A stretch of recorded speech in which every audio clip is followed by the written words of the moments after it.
Do you cook for one, or are you new to living on your own? I've got some kitchen essentials and equipment, I guess, that are gonna make it so much easier and more enjoyable. Today, I'm sharing my favorites, essentials, and awesome items that are great to have on hand in the kitchen. It's so easy to get caught up in all the gadgets and equipment out there to figure out what's necessary and what isn't. Well, let's kind of put all of that aside and really just focus on the basics. And that's what I'm doing here today. We can get really caught up in all of the different things, but at the end of the day, like, kind of a large handful of items are going to do a lot of different things for us in the kitchen. And this is particularly helpful if we've got limited space in the kitchen, we've got limited budgets, and or we don't even know where to start. No need to go and buy all of the things. Let's just focus on what we need. I'm Rebecca. I am a non-diet and cooking for one dietitian, and I'm here to help you figure out how to make cooking for one work for you, make it more interesting and exciting, and make it really actually feel like it's worth it. All right, so with that said, I also want to share a little bit more about my own criteria. And again, this is what you need to follow, but instead this is the perspective that I'm coming from, and it's been really helpful for me to buy useful, intentional items and to use a lot of or all of them frequently. And again, this is just kind of an idea to get started for you to take into your own life and see what fits, what doesn't. Is something that's multifunctional. I am a huge fan and really find so much value in pieces of equipment and tools that do a couple of different things. And in addition to multifunctional, I really like items that look nice. It doesn't have to be perfect, doesn't have to be amazing, but I want to find a blending, I guess, or kind of that happy medium between form and function. And I found a lot, especially now, there's a lot of items that do fit the bill on both, which is fun. It's exciting. Kitchen equipment, kitchen tools, all this stuff, it costs money. And this is not an expectation for everybody to go out and buy everything new. That's not necessary, especially with a wish list and knowing kind of priorities of when we need things. We can kind of give ourselves the time to get items in a way that's more budget friendly, that works for us, whatever it is. So with that said, wait for sales. Black Friday is a great sale. That's a great time to buy something that you're already wanting to get anyways. Secondhand is an option as well. Depending on what it is that you're looking for, it could be really easy or also really hard to find whatever you're looking for secondhand. Some sort of a no-buy or borrowing or swapping situation. So those are a few examples of ways to gather the items that you're going to need to cook. All right, now we're getting into the actual items. The first category, I guess, here is going to be pots and pans. So I feel like there's three basic pots and pans here. A skillet. I think this is a 12-inch skillet maybe. And then I've got a pot. I don't know how big this is. It doesn't say, I'm not sure. Couple quarts probably. And then a small skillet. So a 9x13 or even a little bit smaller would be fine. Not only is this going to be helpful for baking, this would work as a great serving dish. Super functional. I think this is probably at least 10 years old, if not older. I maybe found it at my grandparents' house. I think I maybe did. So it's probably maybe older than I am. I don't know. Also, baking sheets. So a full half size. This is a half size baking sheet, and then a quarter size baking sheet. So now I want to talk about kind of prep items, I guess.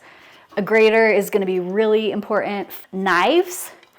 I have 4 knives, I think, and 3 that I actually use. So a chef's knife is really helpful because it's large. You can cut so many different things with it.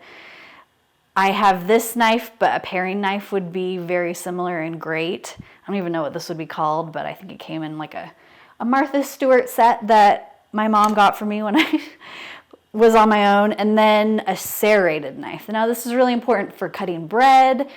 I like to cut meat with it as well, some kinds of meat. And anyways, it's more functional than just cutting bread items. I also would recommend some kitchen shears. Easy to wash, some of them, a peeler and a can opener. Next, cutting boards. Okay, so the next item is an instant read thermometer. Now this is probably one of those items that will go on a wish list. Take your time, save up for it.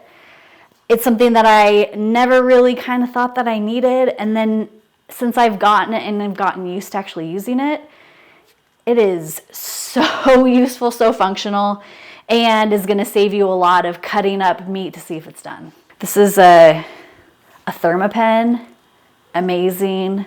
Don't get any other brands, but also it's kind of expensive.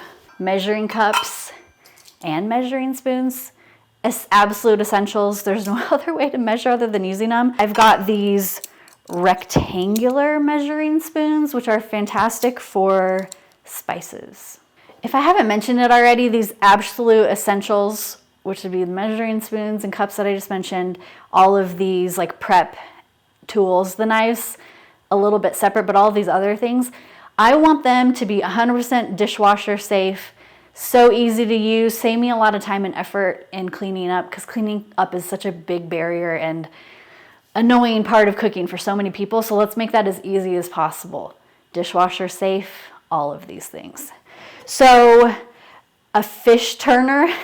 Now I don't cook as much fish as I maybe would like, but I use it all the time. Eggs on my cast iron skillet, not the nonstick ones. So useful. I would, if you have nonstick pots and pans, definitely have a silicone one as well, but pancakes, fish, delicate items, not delicate items. It's long, easy to get under food. It's the most useful. And these are the items that I grabbed from the dishwasher, so they're dirty. Also a microplane. I feel like this is maybe one of those items that is essential, but also it's very useful and used a lot, but not absolutely essential. Could use the box grater for this, but it's so easy and handy. I put it in the dishwasher. I've had it for probably 5 years. It looks great still. A large whisk, metal tongs. I like both of these in metal. And then my silicone spatula, spoon, and ladle. Let me tell you, having a spatula that is one piece is a game changer. So much easier to wash, not gonna break, so useful, so helpful. And if you have a spoon and a spatula, then you can kind of use them interchangeably a little bit. And so these, the brand is GIR. I'm obsessed. And the best thing that they make is this freaking ladle. It is the coolest thing ever. You can fit 3/4 of a cup in it. The back of this is really sturdy, and the front part of it is really flexible. And so you can really scrape a bowl, and so you're not wasting food with it. It is easy to use, easy to wash. It's like the greatest thing. I swear this is the coolest ladle. So of course I do have more and kind of duplicates of some of those, but it is totally doable and not too hard to have like one of each of those and be totally fine when it comes to cooking. You can easily wash something if you need to. Easy to get away with one of each of those items. Ooh, I almost forgot a super important prep item, bowls. Now, if you can and want to get a whole set, which is what I had, or what I have, that is helpful. But if you need minimal and or the least expensive option, going with the larger bowls I think is going to be the most helpful, because they double as serving bowls. And also you could use your regular like cereal or whatever bowls to mix items. If you are having guests over cooking for a crowd, you might need those in addition to mixing bowls. If you're having people over, have somebody bring some of those items. There's no need to always be ready for crowds, especially if you're on a budget. Bring in the community, have the others who are coming bring food themselves, or make it a potluck, or have them bring items to help to help with the preparation. So another essential cooking for one kitchen item is the custom dinner kit. Now this is a product that I developed that I'm really proud of and is super, super helpful. With the custom dinner kit, you're gonna go from wasting food and not being able to eat what you make and feeling frustrated with cooking, and particularly with the planning part of it, to feeling really confident and using the food that you have, making way fewer trips to the store, and finding the enjoyment in cooking again. It's really awesome.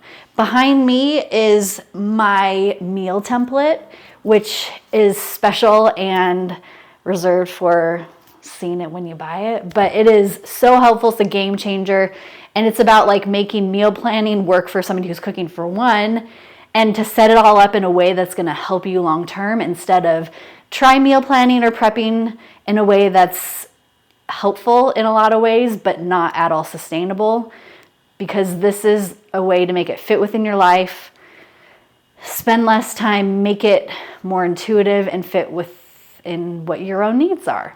So there will be a link in the description if you're interested in learning more or buying it.